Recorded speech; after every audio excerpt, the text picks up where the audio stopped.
Friends, அஸ்ஸலாமு அலைக்கும். Welcome to ஒரு சுவை நேரம். நம்ம சேனல் ஃபஸ்ட் டைம் பார்க்குறீங்க, மறக்காமல் சப்ஸ்கிரைப் பண்ணிக்கோங்க. இன்றைக்கி நம்ம ஒரு ஹெல்த்தியான ஈவினிங் ஸ்நாக்ஸ் தாங்க பார்க்க போகிறோம். கார்ன் சீஸ் பால்ஸ் தாங்க பார்க்க போகிறோம். வாங்க எப்படி செய்யுதுன்னு பார்க்கலாம். அதுக்கு வந்து நான் ஸ்வீட் கார்ன் இந்த மாதிரி எடுத்திருக்கேன். இதை வந்து தண்ணி ஊற்றாமல் இந்த அளவுக்கு வந்து அரைச்சிட்டு வந்துடலாம் ஃபைனாக. இது கூட வெள்ளை ரவை வந்து சேர்த்திக்கலாம், ஒரு கப் அளவு சேர்த்தியாச்சு.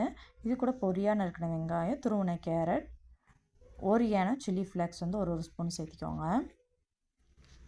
உங்கள் காரத்துக்கு தகுந்த மாதிரி நீங்கள் சில்லி ஃப்ளேக்ஸ் வந்து சேர்த்திக்கலாம். ஓரியான ஒரு ஸ்பூன் சேர்த்திக்கோங்க. பொடியான இருக்குன்னா கொத்தமல்லி தழை, தேவையான அளவு உப்பு, இதெல்லாம் சேர்த்து இந்த மாதிரி நல்லா பிணைஞ்சி விட்ருங்க. பிணைஞ்சிட்டு ஒரு பனியாரக்கல் வந்து எடுத்திருக்கேன். இந்த மாதிரி வடை மாதிரி தட்டி நடுவில் வந்து சீஸ் வச்சு க்ளோஸ் பண்ணி இந்த பனியாரக்கல்ல ஆயில் ஊற்றி சேர்த்துக்கலாம். உங்களுக்கு சீஸ் வேண்டான்னா ஸ்கிப் பண்ணிக்கோங்க. சீஸ் சேர்த்து செய்யும்போது ரொம்பவே வந்து சூப்பராக இருக்கும். வேண்டாம்னா ஆப்ஷனல் தான், நீங்கள் ஸ்கிப் கூட பண்ணிக்கலாம். 2 பக்கம் இந்த மாதிரி திருப்பி போட்டு எடுத்துருங்க. லோ ஃப்ளேமில் வச்சு வேக விடுங்க. ரொம்பவே வந்து சூப்பராக வந்து ரெடி ஆயிடுச்சு.